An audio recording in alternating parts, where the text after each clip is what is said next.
Hola chicos y chicas, ¿cómo estáis? Bienvenidos otra vez a mi canal de Alubi.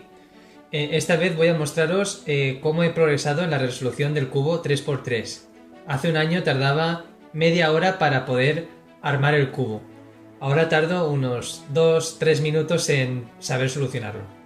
Voy a deshacerlo y voy a solucionarlo delante de vosotros para que veáis cómo he agilizado mis movimientos y la velocidad de resolución. Allá vamos. Deshacemos el cubo.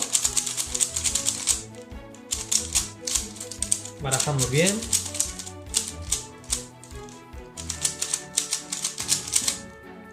Para que veáis que está todo bien deshecho. Giramos las fitas bien.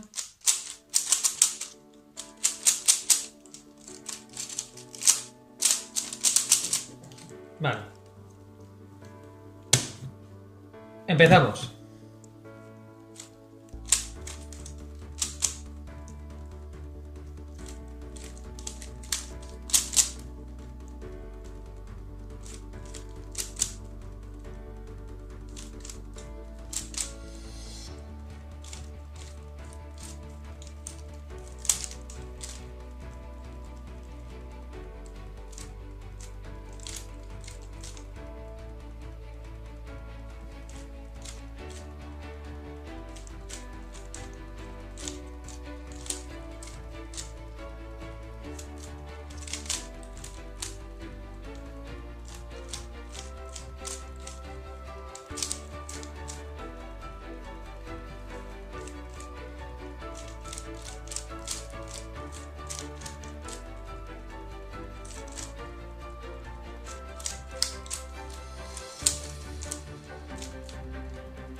¡Terminado!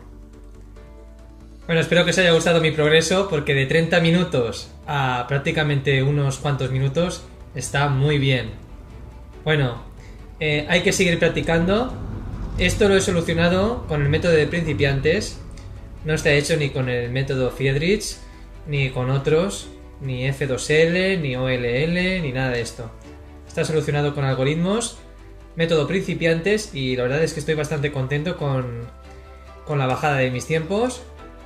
Y nada, pues os deseo muy buen fin de semana y nos vemos como siempre, atentos a esos reviews, a esos unboxings, que se aproxima un super mega unboxing de Lego. Bueno, no os digo más, ya os anunciaré la sorpresa. Bueno, nos vemos como siempre en el próximo vídeo. Hasta luego, Lubies.